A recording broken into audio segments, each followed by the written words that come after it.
আসসালামু আলাইকুম ওয়া রাহমাতুল্লাহি ওয়া বারাকাতুহু। আজকে খুবই গুরুত্বপূর্ণ একটা মাসআলা নিয়ে আলোচনা করব। সেটা হচ্ছে বার্থ কন্ট্রোল বা জন্ম নিয়ন্ত্রণ করা এটা ইসলামে হালাল নাকি হারাম। তো বার্থ কন্ট্রোলের জন্য অনেকে অনেক পথ অবলম্বন করে, যেরকম ভাবে কেউ কন্ডোম ইউজ করে, কেউ ইনজেকশন ইউজ করে, কেউ পিল ইউজ করে। এই সমস্ত পন্থায় জন্ম নিয়ন্ত্রণ করা এটা সম্পূর্ণ হালাল। কেননা সাহাবায়ে কেরাম রাদিয়াল্লাহু তাআলা আনহুম ওনারা হইতেছে আযল করতেন।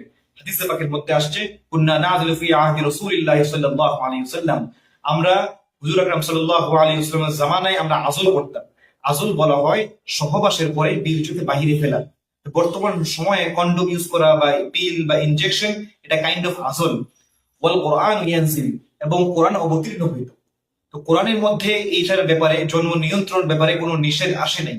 তো কোরআনের মধ্যে যেহেতু এটা কোনো নিষেধ আসে নাই, এই জন্য এটা করা বৈধ, কিন্তু কিছু শর্তের সাথে। প্রথম নম্বর শর্ত হচ্ছে, যদি জন্ম নিয়ন্ত্রণ এই জন্য করা হয় যে বেশি বেশি সন্তান হওয়ার কারণে স্ত্রীর স্বাস্থ্য ক্ষতির মধ্যে হবে, তাহলে জন্ম নিয়ন্ত্রণ করা এটা বৈধ হবে।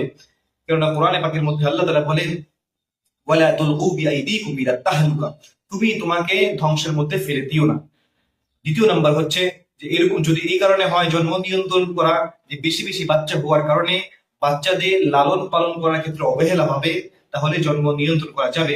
হাদিসে পাকের মধ্যে আসছে, হুজুর আকরাম সাল্লাল্লাহু আলাইহি ওয়াসাল্লাম বলেন, কাফা বিল মারই ইসমান আন ইউযাইয়া মান ইয়াউল, অর্থাৎ মানুষ গুনাহগার হওয়ার জন্য এটাই যথেষ্ট যে তার অধীনে যাদের লালন পালন করার দায়িত্ব, তাদের লালন পালন করার দায়িত্ব পালন করার ক্ষেত্রে অবহেলা করা, তাহলে এই ক্ষেত্রে জন্ম নিয়ন্ত্রণ করা যেতে পারে। তৃতীয় নম্বর হচ্ছে যে স্বামী স্ত্রী যদি একসাথে সম্মতি হয় যে তারা হয়েছে জন্ম নিয়ন্ত্রণ করবে, এটাও কি আছে, জায়েজ আছে। আরেকটা হচ্ছে যে বেশি বেশি বাচ্চা হওয়ার কারণে যদি স্বামী স্ত্রীর মাঝখানে ফাটল তৈরি হয়, স্ত্রীর স্বাস্থ্য ঝুঁকি হওয়ার কারণে, যেরকম স্ত্রী হ্যাংটা পাতলা হয়ে গেল, স্বামী যদি তাকে অপছন্দ করে অথবা সম্পর্ক মধ্যে ফাটল হয়, তাহলে জন্ম নিয়ন্ত্রণ করা এটা বৈধ আছে। আল্লাহ তাআলা কোরআনের মধ্যে বলেন, ওয়ামিন আয়াতিহি আন খালাকা লাকুম মিন আনফুসিকুম আজওয়াজান লিতাসকুনু ইলাইহা, আল্লাহ তাআলা স্ত্রীদেরকে এই জন্য বানাইছে যাতে স্বামীরা তাদের কাছে গিয়ে প্রশান্তি লাভ করে।